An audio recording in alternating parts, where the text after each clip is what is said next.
The conference room, deep beneath the Reich Chancellery, smells of stale cigarette smoke and concrete dust. It's March 1945, and General Heinz Guderian stands at a map table watching Adolf Hitler move colored pins across a map of Germany. But these pins don't represent real military units anymore. They represent ghosts. Divisions that existed only on paper. Armies that had been destroyed weeks ago. Panzer units with no tanks, no fuel, and no men. And as Guderian watches Hitler confidently order these phantom forces to launch counteroffensives that will never happen, he experiences a moment of absolute clarity. The man giving these orders has completely lost touch with reality. But this realization didn't come suddenly for most of Hitler's generals. It was a gradual awakening, a slow horror that built over years as they watched their supreme commander make increasingly irrational decisions that cost hundreds of thousands of lives. The question that haunted many of them after the war was simple: when exactly did we know? When did we realize that the man we were following had crossed the line from ruthless dictator into something far more dangerous? For some generals, the first warning signs appeared as early as 1941. General Franz Halder, chief of the Army General Staff, kept a detailed diary throughout the early years of the war. In his entries from the summer of 1941, during the invasion of the Soviet Union, Halder began noting concerning behavior. Hitler would fixate on minor tactical details while ignoring strategic realities. He would explode into rage when presented with casualty figures. He would insist on Soviet resistance was about to collapse, even as intelligence reports showed the Red Army bringing up massive reserves from deep inside Russia. But it was the winter of 1941 that provided the first major test of Hitler's judgment versus military reality. The German army had driven deep into the Soviet Union, reaching the outskirts of Moscow by December. Then winter arrived with devastating force. Temperatures dropped to 40 degrees below zero. German soldiers, equipped for a short summer campaign, froze to death in their positions. Tanks wouldn't start, weapons wouldn't fire. And the Soviets, equipped and trained for winter warfare, launched a massive counteroffensive with fresh Siberian divisions. Every general on the Eastern Front understood what needed to happen. They had to retreat to defensive positions, consolidate their lines, and wait for spring. This wasn't cowardice or defeatism, it was basic military sense. You don't keep troops exposed in indefensible positions during a Russian winter while under heavy attack. But Hitler issued his infamous stand fast order. No retreat, no withdrawal. Every soldier would hold his position or die trying. General Guderian, commanding Panzer Group 2, was one of several commanders who faced an impossible choice. Follow Hitler's order and watch his men freeze and die, or save his army through tactical withdrawal and face Hitler's wrath. Guderian chose to save his men. He ordered a limited retreat to more defensible positions. When Hitler learned of this, he was furious. Guderian was relieved of command and sent home in disgrace. He wasn't alone. In the winter of 1941 and early 1942, Hitler fired or forced into retirement over 30 senior commanders, including the commander-in-chief of the army, Field Marshal von Brauchitsch. What's crucial to understand is that Hitler's stand-fast order wasn't completely irrational in some circumstances. In some sectors, it did prevent a panicked rout that could have been worse than an organized withdrawal. But Hitler drew the wrong lesson from this. He became convinced that willpower alone could overcome any military situation. Retreat was weakness. Withdrawal was betrayal. The problem wasn't insufficient resources or impossible odds. The problem was insufficient determination.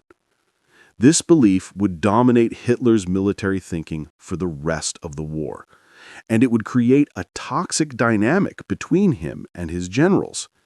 Officers learned that bringing bad news would be interpreted as defeatism, Explaining why an objective was impossible would be seen as making excuses.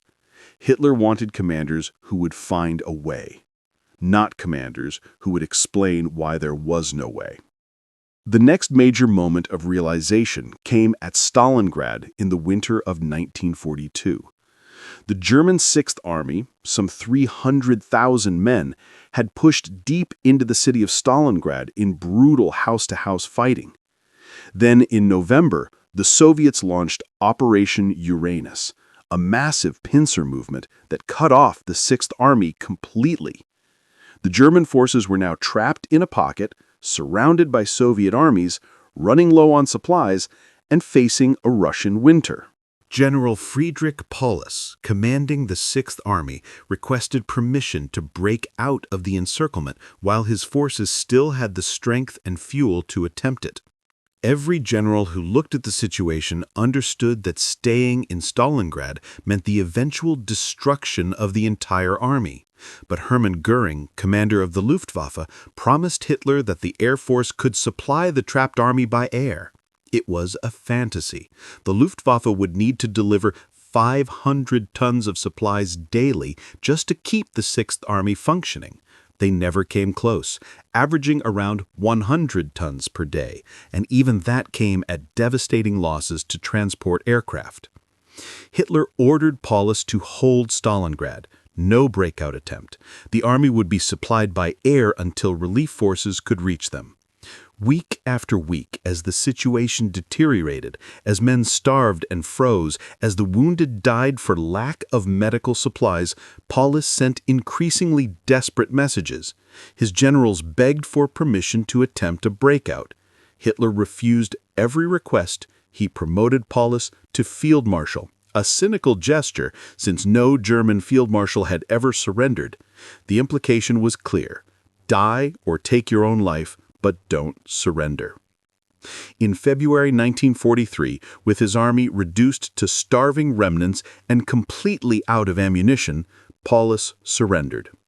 Of the 300,000 men who had been encircled, only about 5,000 would eventually return to Germany after the war. The rest died in the pocket or in Soviet captivity. It was a catastrophe of unprecedented scale, and it was entirely avoidable.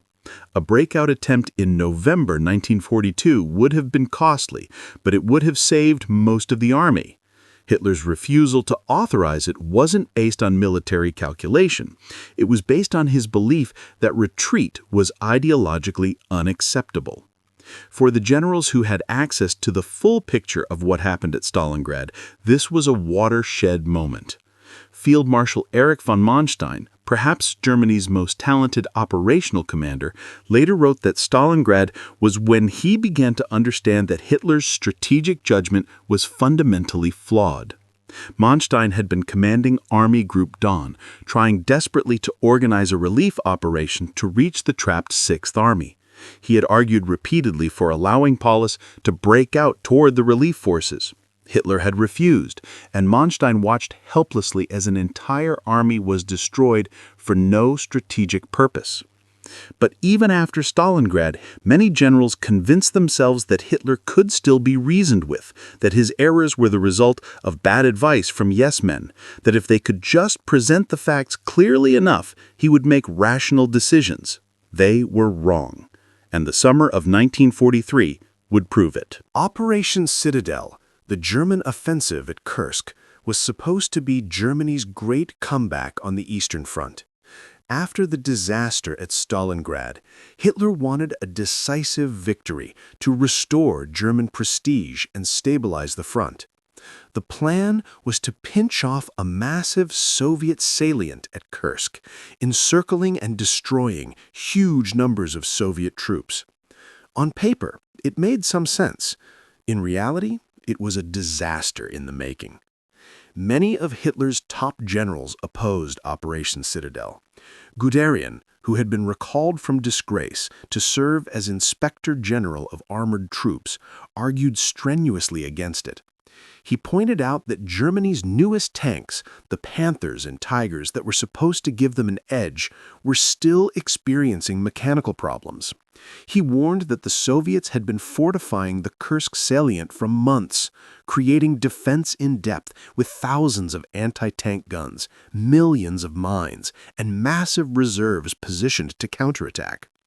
He argued that Germany should stay on the defensive, let the Soviets exhaust themselves in attacks, and husband their armored reserves for when they were really needed.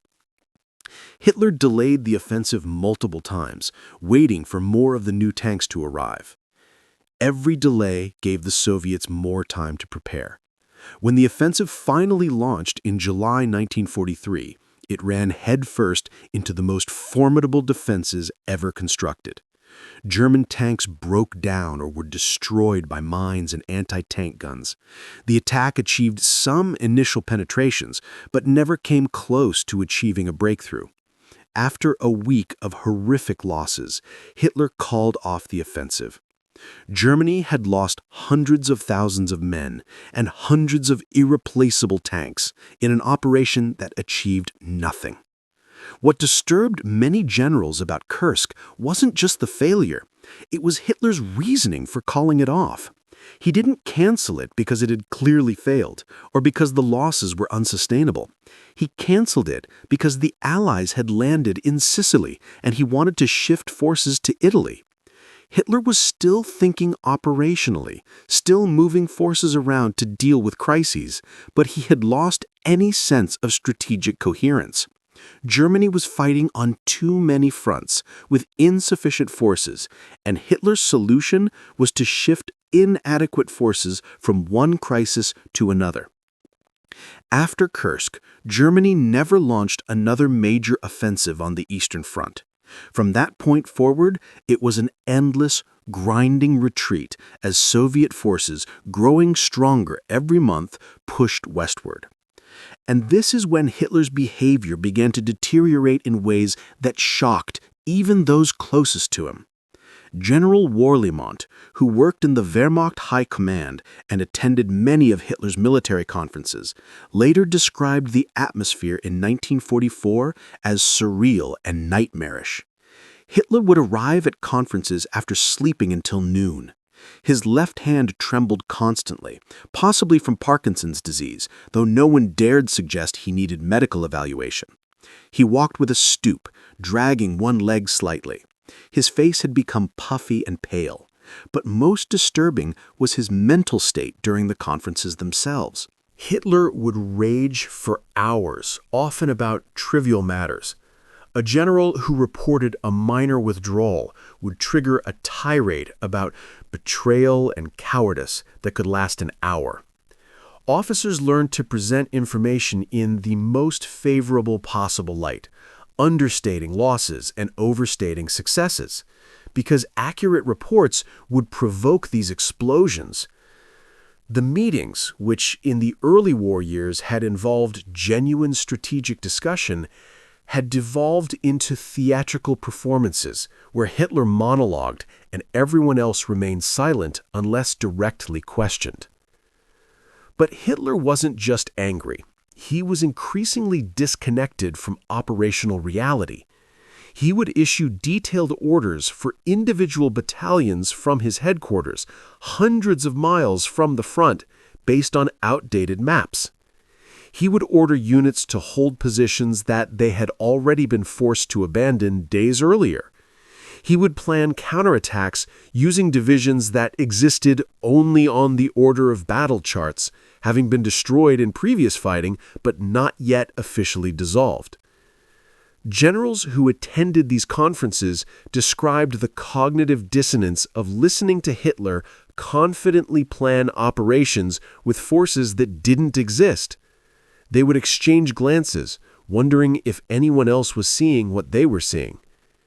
After the conferences, they would quietly try to implement something that actually made sense, knowing that following Hitler's orders literally would be catastrophic. The situation reached a breaking point for some officers in the summer of 1944. By this point, it was obvious to anyone paying attention that Germany had lost the war. The Soviets were approaching Poland. The Western Allies had successfully landed in Normandy and were breaking out across France. Germany's cities were being destroyed by around-the-clock bombing. The economy was strained to the breaking point. Yet Hitler refused to even consider negotiating some kind of settlement that might save something from the wreckage. A group of officers, including some very senior commanders, decided that the only way to end the war and save Germany from total destruction was to kill Hitler. The most famous of these conspirators was Colonel Klaus von Stauffenberg, but the plot included generals like Ludwig Beck, former chief of the General Staff, and had at least the tacit knowledge of Field Marshal Erwin Rommel, Germany's most famous commander. On July 20th, 1944, Stauffenberg brought a briefcase bomb to a conference at Hitler's headquarters in East Prussia. He placed it under the conference table near Hitler and left the room on a pretext. The bomb exploded, killing 4 men and wounding several others. But Hitler survived, protected partly by the heavy oak table and partly by luck. The conspiracy unraveled quickly. Stauffenberg and several others were executed that same night. In the following weeks and months, thousands were arrested. Some were tried in show trials and executed. Others, like Rommel, were given the option of suicide to protect their families. The failed assassination attempt had a profound effect on Hitler's relationship with his generals. He had always been somewhat paranoid, but now his suspicion became overwhelming. He trusted almost no one. Generals were watched constantly. Military briefings were searched for weapons before entering conference rooms. Hitler increasingly relied on Heinrich Himmler and other Nazi Party officials rather than professional military officers. But the most significant change was that Hitler now had proof, in his mind, that the military leadership had betrayed him.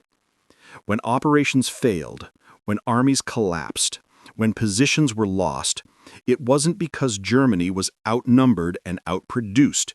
It was because of treachery. The generals were sabotaging his brilliant strategies.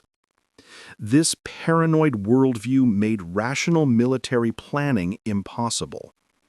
The final months of the war, from the autumn of 1944 through April 1945, were a descent into complete madness from a military perspective. Hitler launched the Ardennes offensive in December 1944, the operation known as the Battle of the Bulge, throwing Germany's last operational reserves into an offensive in the West. His generals had argued for using these reserves to shore up the Eastern Front, where Soviet forces were preparing for a massive winter offensive. Hitler insisted that a victory in the West would change everything, that he could split the Western Allies and force them to negotiate. The Ardennes offensive achieved initial surprise but failed to reach its objectives. Within weeks, the Germans were pushed back to their starting positions, having lost hundreds of thousands of troops and most of their remaining tanks and aircraft. And then, exactly as the generals had warned, the Soviets launched their winter offensive and smashed through the weakened Eastern Front. By February 1945, Soviet forces were 60 miles from Berlin.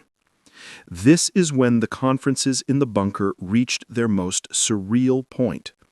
Multiple generals and staff officers left accounts of what these final meetings were like. Hitler would stand over maps, moving around markers for divisions and corps that no longer existed. He would order counterattacks by units that had been destroyed weeks earlier. When generals tried to explain that these forces weren't available, that the units on the map were at 10% strength or had been completely eliminated, Hitler would accuse them of defeatism and lying. General Gotthard Heinrici, who took command of Army Group Vistula in March 1945, described arriving at the bunker to receive his orders and being presented with a completely fictional assessment of the situation. The forces under his command, Hitler explained, were strong enough to not only stop the Soviet advance, but to launch a major counteroffensive. When Heinrici tried to present the actual state of his units, Hitler dismissed the information and insisted the offensive would proceed. Heinrici left the bunker knowing that he would have to ignore his orders entirely if he wanted to save any of his men. What's perhaps most disturbing is that some officers, even at this late stage, still tried to implement Hitler's impossible orders. Not because they believed in them, but because disobedience meant execution, and perhaps out of some lingering habit of following orders that had been drilled into them their entire military careers. Units that should have been retreating to defensible positions instead launched doomed attacks. Soldiers who could have survived by surrendering were instead ordered to fight to the last man and the last bullet. Hitler's final military conference took place on April 22, 1945. Soviet artillery was hitting Berlin. The city was surrounded except for a narrow corridor to the west. Hitler ordered a relief attack by SS General Felix Steiner's army detachment. This unit, grandly called an army detachment, consisted of roughly 10,000 poorly equipped men with no tanks and no air support. They were supposed to attack the flank of the Soviet forces encircling Berlin, forces that numbered in the hundreds of thousands. When Hitler was told that Steiner's attack hadn't materialized, that Steiner had in fact recognized the order as impossible and hadn't even attempted it, Hitler exploded in the most famous rage of his life. For hours he screamed about betrayal, about cowardice, about the army letting him down. He announced that the war was lost, that Germany didn't deserve to survive, that everyone had betrayed him. His staff stood in shocked silence, having never heard him admit defeat before. But even this moment of supposed clarity was a delusion. Hitler wasn't admitting that his strategic decisions had been wrong or that Germany had been fighting an unwinnable war. He was blaming everyone else for the loss.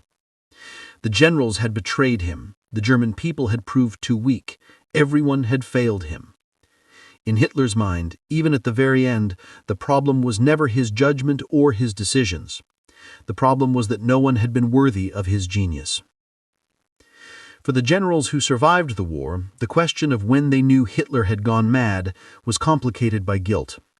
Many of them had served him loyally for years, had implemented his criminal orders, had participated in wars of aggression, and in some cases in war crimes.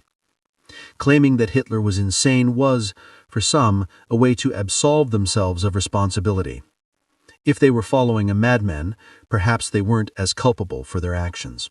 But the historical record shows that it wasn't a simple case of a rational military suddenly led by a lunatic. The warning signs were there from the beginning. Hitler's strategic judgment had always been flawed. His management style had always been chaotic. His worldview had always prioritized ideology over reality. What changed wasn't that he suddenly went mad. What changed was that as Germany's situation became more desperate, his flaws became more pronounced and their consequences became more catastrophic. The generals who claimed they suddenly realized Hitler was insane in 1944 or 1945 were often the same generals who had praised his genius in 1940 and 1941 when Germany was winning. They were willing to overlook his irrationality when it came wrapped in victories. It was only when the losses became undeniable, when their own lives were at risk, when Germany itself was being destroyed, that they allowed themselves to see what had been there all along. The tragedy is that millions of people died because these highly educated, professionally trained military officers were willing to follow orders they knew were irrational, from a leader they knew was detached from reality, in service of a regime they knew was criminal. The moment Hitler's generals knew their leader had gone mad wasn't a single dramatic realization. It was a slow, dawning horror that many of them refused to acknowledge until it was far too late to matter.